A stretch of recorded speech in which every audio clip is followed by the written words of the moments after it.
মা আসছে, তারই আগমনী সুর বাজছে আকাশে বাতাসে। গত 27শে আগস্ট বুধবার গিরিশ পার্ক 5 স্টার ক্লাবের সামনে কালী পূজার খুঁটি পূজার মঙ্গল সূচনা হলো এবং চিন্ময়ীদের সম্মান প্রদান অনুষ্ঠানেরও আয়োজন করা হয়। তার সাথে কৃতী ছাত্রছাত্রীদের সম্বর্ধনার আয়োজন করা হয়।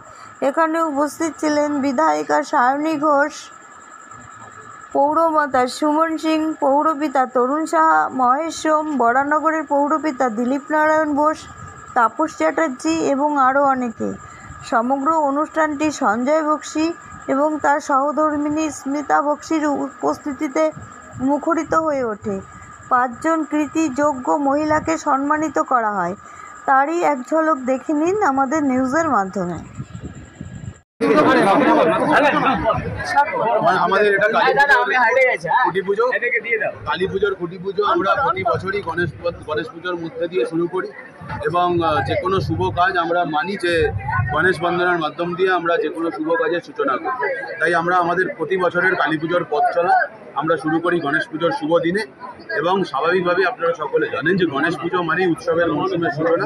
তাই আজকের এই দিনটিকে আমরা বেছে নিই, কারণ এই দিনটি মানেই গণেশ পুজো হয়ে যাওয়া আমাদেরই এবছরের উৎসবের সূচনা হয়ে যাওয়া।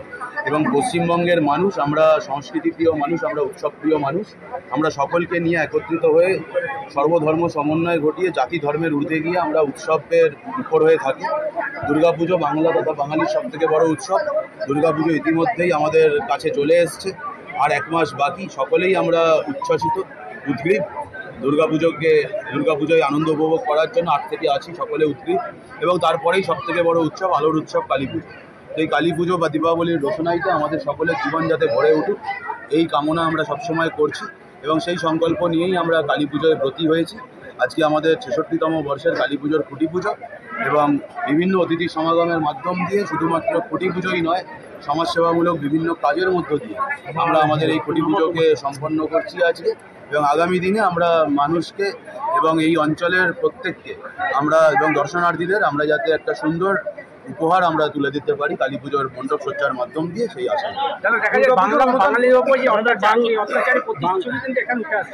না, আমি আপনাদের বলি যে আমাদের বাংলা ভাষা আমাদের প্রিয় ভাষা, আমাদের মাতৃভাষা, আমাদের মাতৃভূমি এবং বাংলার অস্মিতা রক্ষা আমাদের প্রত্যেকটি নাগরিকের কর্তব্য, দায়িত্ব।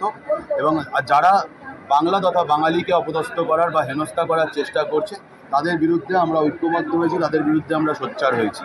আমরা দেখেছি যে বাঙালির অবদান স্বাধীনতা আন্দোলন থেকে শুরু করে বিভিন্ন ক্ষেত্রে, দেশের জাতীয় সঙ্গীত লেখা থেকে শুরু করে বিভিন্ন ক্ষেত্রে বাঙালির অবদান, বাংলা ভাষার অবদান অনস্বীকার্য।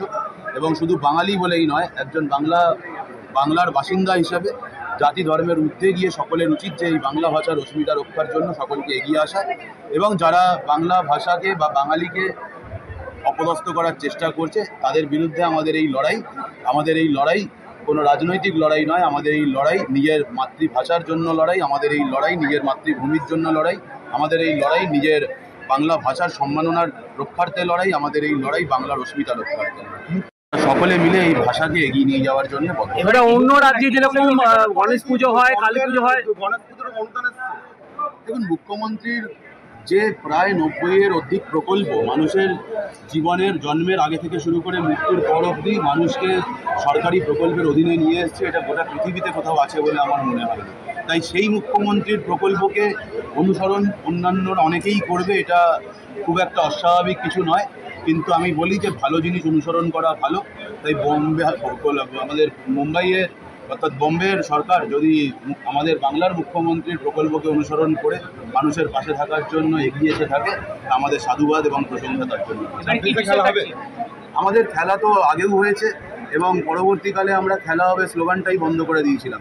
তার কারণ হচ্ছে 21 সালে আমরা এমন খেলেছি এবং যে কোনো খেলার জন্য আপনারা জানেন যে ফুটবল হোক ক্রিকেট হোক মাঠে দুটো দলের দরকার হয়, মাঠে 11 জন প্লেয়ারের দরকার হয়, কোচের দরকার হয়। 21 সালের পর আপনারা দেখেছেন কলকাতা কর্পোরেশনের নির্বাচন হয়েছে, 24 সালে লোকসভার নির্বাচন হয়েছে। আমরা তৃণমূল কংগ্রেস, মমতা বন্দ্যোপাধ্যায় আমাদের যদি আমরা কোচ বলি এবং অভিষেক বন্দ্যোপাধ্যায়কে যদি আমরা অধিনায়ক বলি, আমরা সেই কোচ এবং অধিনায়কের নেতৃত্বে আমাদের প্লেয়াররা মাঠে নেমে দাঁড়িয়েছিল, বিরোধী দল মাঠেই নামতে পারেনি। খেলা হবে স্লোগানটাও আস্তে আস্তে বন্ধ করে দিয়েছিলাম, কিন্তু আমরা নিশ্চিত যে 26 সালে আমাদের আলাদা করে খেলতে হবে না, পশ্চিমবঙ্গের আপামর জনতা 10.5 কোটি মানুষ খেলে সেই বিরোধী শক্তিগুলোকে বঙ্গোপসাগরে রাজনৈতিকভাবে বিসর্জন দেবে। দাদা 2026-এ আপনার বাংলা থেকে কি বিরোধী দল সাফ হবে? আমি তো বললাম, যদি বাংলার মানুষ ঐক্যবদ্ধ থেকে বাংলার বিরোধী রাজনৈতিক দলগুলোকে বঙ্গোপসাগরে রাজনৈতিকভাবে বিসর্জন দিয়ে দেয়, তার মানে বাংলা থেকে বিরোধীরা নিশ্চিত করে সাফ হবে। এবং আমি সাফ হবে কি না হবে সেটা বলতে পারছি না, তবে এটুকুনি বলতে পারি, পশ্চিমবঙ্গে মমতা বন্দ্যোপাধ্যায়ের নেতৃত্বাধীন মামাটি মানুষের সরকার চতুর্থবারের জন্য ক্ষমতায় আসবে এবং 250-র বেশি সিট শেষ হয়ে গেলে একটা ভালোভাবে স্বাস্থ্যটা থাকলে তাদের উৎসাহ উদ্দীপনা আমাদেরকে আরো অনুপ্রাণিত করতে পারবে। তাই কিন্তু এখন থাক বাঙালির ওপর যে অত্যাচার, সেই অত্যাচারের প্রতিচ্ছবি কেমন উঠে আসবে বলে দিচ্ছি, আর বলবেন না, অন্য কারো থেকে নিয়ে নিন। ঠিক আছে, ধন্যবাদ। আমি সকলের কাছে আমাদের চ্যানেলের মাধ্যমে আবেদন করছি এবং সকলে শুধু এই বাংলাতে কোনো কারো মাতৃভাষার ওপর হস্তক্ষেপ করা যাবে না। আর আজকের এই মঞ্চ থেকে সকলকে আমরা এটাই বলতে চাইছি যে শুধুমাত্র বাংলায় বাঙালিরা কেন করবে? বাঙালিরা তো স্বাধীনতার পথ দেখিয়েছে। বাংলার রবীন্দ্রনাথ, বাংলার বিবেকানন্দ, বিভিন্ন সম্প্রদায়ের অনেক যারা আছে মানুষজনেরা, তারা বাংলাকে পুজো করতেন, বাংলাকে সালাম করতেন, বাংলাকে নমস্কার করতেন। সকলে কাজী নজরুল ইসলামকে শুরু করে আবার আমাদের নেহরুজির পর থেকে যারা আছেন রাজনৈতিকভাবে, আমাদের বিভিন্ন মানুষজনেরা, মন্ত্রীরা, তারা কোনোদিন কোনো রকমভাবে বাংলাকে হেয় করতে হতেন। যারা রাজনৈতিকভাবে মমতা বন্দ্যোপাধ্যায়কে ছোটো করতে চাচ্ছে, যারা মমতা বন্দ্যোপাধ্যায়ের দলকে ছোটো করতে চাইছে, যারা বাংলার স্বাধীনতা, বাংলার আমাদের ঐক্যবদ্ধতাটাকে নিয়ে প্রশ্ন তুলছে, তাদের বিরুদ্ধে জিহাদ ঘোষণা করার জন্য শুধু বাঙালির লড়াই করবে। বাংলারা অনেক সহিষ্ণু চাপ, কিন্তু বাঙালি হিসাবে আমি বলি, আমরা যতদূর যেতে হয় যাব। জীবনের লক্ষ্যবিন্দু দিয়ে আমরা এই রাজনীতিক, এই সামাজিক যারা বাংলাকে ছোটো করার জন্য, বাঙালি ভাষাকে ছোটো করার জন্য প্রয়াস করছেন, তাদের বিরুদ্ধে আমরা জিহাদ ঘোষণা করলাম। আজকে শুভদিন, গণতন্ত্রের দিন এবং 5 স্টার স্পোর্টিং ক্লাবের ছুটিগুলোতে বিভিন্ন অনেক নেতা নেত্রী, সামাজিক কেন্দ্রবিন্দুতে যুক্ত তারা মানুষজন রেখে এসছে। আবারও বলি, আপনাদের চ্যানেলের মাধ্যমে আমরা নতুন জাগরণ সৃষ্টি হোক। বাঙালির সঙ্গে বিভিন্ন সম্প্রদায়ের যে মানুষজনেরা আজকে বাংলায় আছেন, তারাও আমাদের সঙ্গে থেকে আমাদের পেছনে এসে তারা আসুন, যে বাংলাকে বাঙালিকে উচ্ছেদ করা, বাংলাকে বাঙালিকে খতম করা যাবে না। আমরা সকলে ঐক্যবদ্ধ। এর আগে জয় শ্রীরাম ছিল, এখন জয় মা দুর্গা, জয় মা কালী হয়েছে, এরপর জয় বাংলা হবে, জয় মমতা হবে।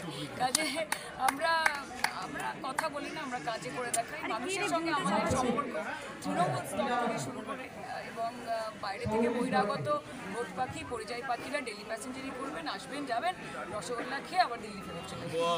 একটা পুজো আমরা জানি লাস্ট ইয়ার এটা বেস্ট ছিল উত্তর কলকাতার মধ্যে। আমি দক্ষিণ কলকাতার মেয়ে হন, আমি বলছি যে উত্তর কলকাতার মন্দির আর উত্তর কলকাতার পুজো, আমি তো বোধহয় বিয়ের পর আরও অনেক বেশি স্পিরিচুয়াল হয়ে গেছি। মানে এত ভালো ভালো মন্দির এবং এত সুন্দর সুন্দর সব জায়গাগুলো দেখে।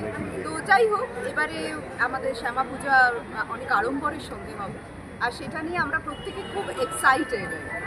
আর আমি যেহেতু এখন এই বাড়ির বউ, বক্সি বাড়ির বউ, সো আমিও একটা মানে খুব অ্যাক্টিভ কিনা জানি না, বাট আমি একজন খুব ইম্পর্টেন্ট একজন মেম্বার হয়ে গেছি। So we all R excited আমরা আগামী কালী পুজোর জন্য, এবং যেহেতু আগে দুর্গা পুজো রয়েছে, দুর্গা পুজোর অনেক প্ল্যানিং শুরু হয়ে গেছে। আর তো বোধহয় মাত্র 30 দিন বাকি।